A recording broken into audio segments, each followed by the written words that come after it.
નમસ્કાર મિત્રો, હું છું આપણો જય ચાવડા અને અત્યારે જોરદાર લોકેશનની વાત કરવાના છીએ. એટલે કે હિતેનભાઈ કુમાર અને રાકેશભાઈ બારનું સુપર ડુપર ફિલ્મ હતું એકવાર મારા મલકમાં આવજો.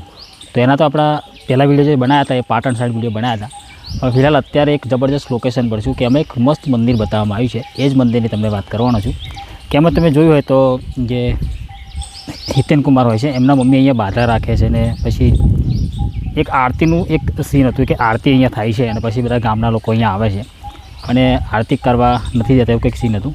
ત્યારે એક જોરદાર લોકેશનની વાત કરવાનો છું કે મારી પાસે તમે જોશો ને, જો આ મંદિર, આ જ મંદિર છે. આ મંદિરમાં સીન લેવામાં આવ્યું છે. અંદરથી પણ તમને બતાવવાનું છું, બાકી તમે બહારથી બી જોઈ શકો છો. તો અહીંયાથી જે સીન લેવામાં છે થોડા ઘણા સ્ક્રીનશોટ છે, અહીંયાથી તમને મેચ કરવાનો છું. હજી કે આ વિડીયોમાં તમને બીજી એક ફિલ્મની પણ વાત કરવાનો છું, એટલે કે રોહિતભાઈ ઠાકોરનું ફિલ્મ અને જગદીશભાઈ ઠાકોરનું ફિલ્મ હતું લોહી ભીની ચુંદડી. તો એનું પણ લોકેશન આ જ જગ્યા પર છે. થોડુંક સીન અહીંયાથી લેવામાં આવ્યું છે, એ પણ તમને બતાવવાનો છું. બાકી જો વિડીયો ગમે તો લાઈક શેર સબસ્ક્રાઈબ કરવાનું ભૂલતા નહીં. અને ફેસબુક પર જો તમે આ વિડીયો જોતા હોય તો ફેસબુકમાં ફોલો પણ કરતા રહેજો. તો મિત્રો સ્ટાર્ટ અહીંયાથી કરું ને, તો આ બાજુથી એક સીન લેવામાં આવે છે. તમે જોશો તો એમાં જે વિલનનું કેરેક્ટર, જે વિલન લોકો હોય છે ને, એ લોકો આ બાજુથી આવે છે ગાડી લઈને. અને તમે જોશો ને તો આ જગ્યા પર આવીને ગાડી ઊભી રહે છે અને એમાં તમને આ બંને ઝાડ જોવાના મળે છે. જ્યારે જે જયમિનીબેન ત્રિવેદી હોય છે એ પેડા વેચતા હોય છે કે મારા દીકરા પાછા આવી ગયા, એમ કંઈક જે પેડા વેચતા હોય ને ત્યારે એ લોકો આ જગ્યા પર ઊભા રહે છે, વિલન લોકો. અને જે પેડા વેચતા હોય છે ને એવું સીન અહીંયા જગ્યા પર શૂટ કરવામાં આવ્યું હતું, તમે જોઈ શકો છો. બધા જે ગામના લોકો છે ને આ જગ્યા પર બેઠા હોય છે અને જયમિનીબેન ત્રિવેદી હોય છે ને અહીંયા જે પેડા વેચતા હોય છે ને એમાં સીન આ જોવા મળે છે. ત્યારે જે પેલા વિલન લોકો હોય છે ને એ ત્યાં ઊભા હોય છે સામે, અને આ એમને પણ પેડા ખવડાવે છે એવું સીન હતું. એ બેકગ્રાઉન્ડમાં તમે જોશો ને એ બંનેનું જ્યારે વાત કરતા એવું બતાવે છે ને, ત્યારે પાછળ તમને આ ઝાડ જોવાનું મળે છે, જે મોટું ઝાડ છે તમે જોઈ શકો છો. તો આ જગ્યા પરથી સીન લેવામાં આવી છે, જોઈ શકો છો તમે. લોકેશન બાકી બેસ્ટ છે. લોકેશનની વાત તમે લાસ્ટમાં કરી લેવાનું છે.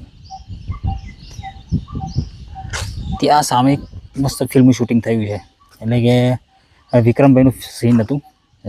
પીયુ તારા વિના મને એકલું લાગે, પણ એને તમને બીજા વિડીયોમાં વાત કરવાનો છે. બાકી લોકેશન જોવાનું નહીં, જોરદાર અંદરથી બતાવવાનું છું. અને પહેલાં તમે અહીંયાથી જોઈ લો.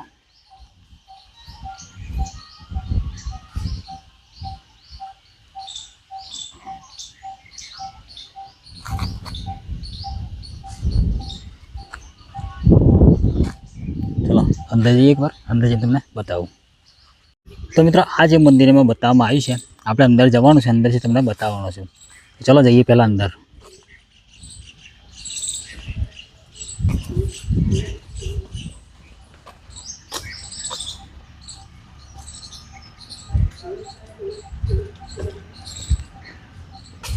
તો પહેલાં એક સીન અહીંયાથી આવે છે ને, એમાં તમે જોશો ને સ્ક્રીનશોટ મેં અહીંયા લગાવ્યો છે. બેન ત્રિવેદી આ જગ્યા પર આવે છે અને જ્યારે ફિરોઝભાઈ ઈરાનીને જે આવતા હોય છે ને એ આ બાજુથી આવતા હોય છે. તમે જોઈ શકો છો જે વિલન લોકો આવે છે ને આ બાજુથી આવતા હોય છે. પાછળ તમને ગેટ જોવા મળી જાય છે અને જ્યાં તે બોર્ડર જોઈ રહ્યા છો ને એ બોર્ડર પર તમે જોઈ શકો છો. તો આ બાજુથી એ લોકો આવતા તમને જોવા મળી જાય છે. આ જગ્યા પર વાત કરે છે, જો તમે આ જગ્યા પર જે વાત કરતા હોય છે એવું સીન આ જગ્યા પર લેવામાં આવે છે. તે લોકો જ્યારે બહારથી આવતા હોય છે ને ત્યારે તમને આ ગેટ જોવાનું મળે છે અને આ ગેટ પણ સાઈડમાં જોવાનું મળી જાય છે, કે આ મેન ગેટ છે. અને અહીંયાથી આ ગેટ ત્યારે ખુલ્લો હતો અને અહીંયાથી લોકો આવતા હોય છે, આ જગ્યા પર ઊભા રહેતા હોય છે. અને એક સીનમાં તમને અહીંયાથી આ રીતનું મંદિર પણ જોવાનું મળી જાય છે, તમે જોઈ શકો છો. તો અહીંયાથી આ રીતનું સીન જોવાનું મળે છે.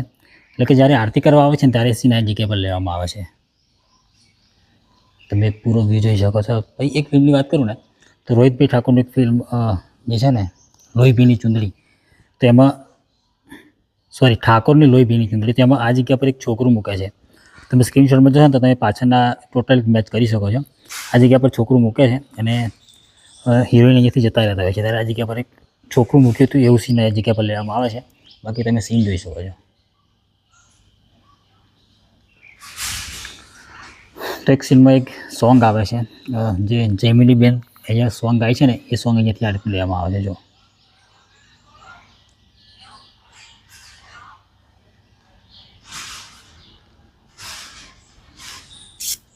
એક સીનમાં અહીંયાથી પણ સીન લેવામાં આવે છે, તમે જોઈ શકો છો. પાછળનું જોવાનું મળી જાય છે બેકગ્રાઉન્ડ, અને અહીંયાથી સીન લીધું આ રીતનું લેવામાં આવે છે.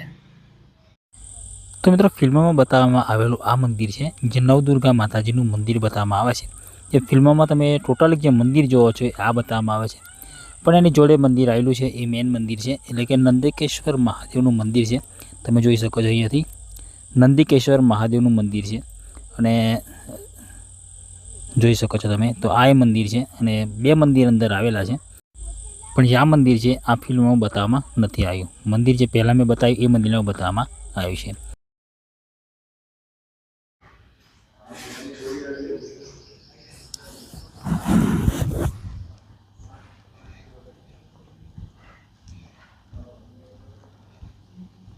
આ મંદિરની બેક સાઈડ છે. કદાચ એક સીન અહીંયાથી પણ લેવામાં આવે છે એવું લાગે છે મને. સ્ક્રીનશોટ અહીંયા લગાડી દઈશ તમને.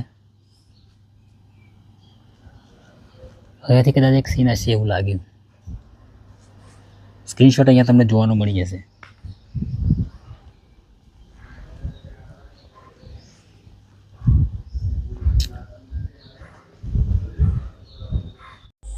તો મિત્રો આ મંદિર છે, તમને એક જ સ્ક્રીનમાં મેં બતાવ્યું છે, અને આ જગ્યા પર એકવાર મારા મલકમાં આવજો. ફિલ્મમાં જે મંદિર બતાવવામાં આવ્યું છે આ મંદિર બતાવવામાં આવ્યું છે. ત્યારબાદ ઠાકોરની લોહીભીની ચુંદડી ફિલ્મમાં પણ આ મંદિર થોડુંક બતાવવામાં આવ્યું છે. અને જે તમે જોઈ શકો છો તો આ જે બધા નામ લખેલા છે એ બધા દાતાઓના નામ લખેલા છે, તમે જોઈ શકો છો.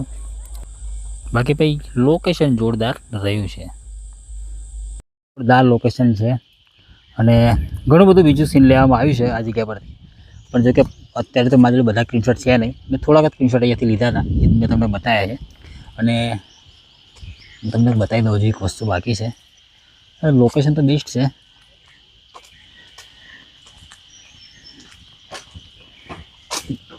જ્યારે હિતેન કુમાર આવે છે ને આ જગ્યા પર, એમને પહેલાંનું યાદ આવે છે ત્યારે આવે છે ને, ત્યારે મેં છે ને અહીંયાથી તમને જોવા મળે છે. જો આ બાજુથી અહીંયાથી આવતા જોવા મળે છે.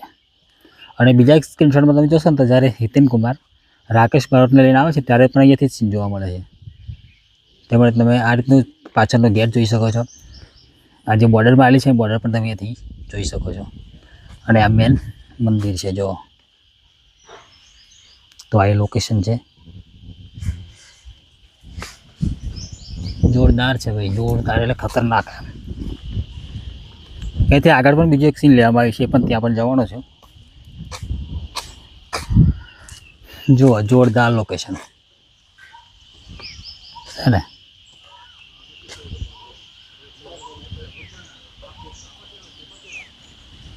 બીજા એક ફિલ્મની પણ તમે વાત કરો ને તો પીયુ તારા વિના મને એકલું લાગે.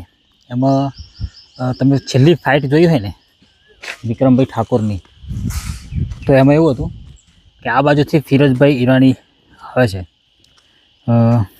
હા ગાડી લઈને આવે છે, એમની પાછળ વિક્રમભાઈ બાઇક લઈને આવે છે. ત્યારે આ બાજુથી આવે છે, ત્યાંથી સીન થોડુંક લીધું છે, તમને બતાવવાનો છું. પણ જેમાં જે ગોર ગાડી ફેરવીને મારે છે ત્યાં સામે મારે છે, તમને બતાવું. અહીંયાથી બીજો એક પણ સીન છે પણ તમને બતાવવાનો છું. પણ લોકેશન તો યાર જોરદાર છે, એ હટવાનું મન નહીં થતું એમ એવું લોકેશન છે. જો ખતરનાક. બાકી ભાઈ છે હા લોકેશન ખતરનાક એમ. અહીંયાથી આ સ્ક્રીનશોટ મેં તમને મેચ કરાવ્યો છે.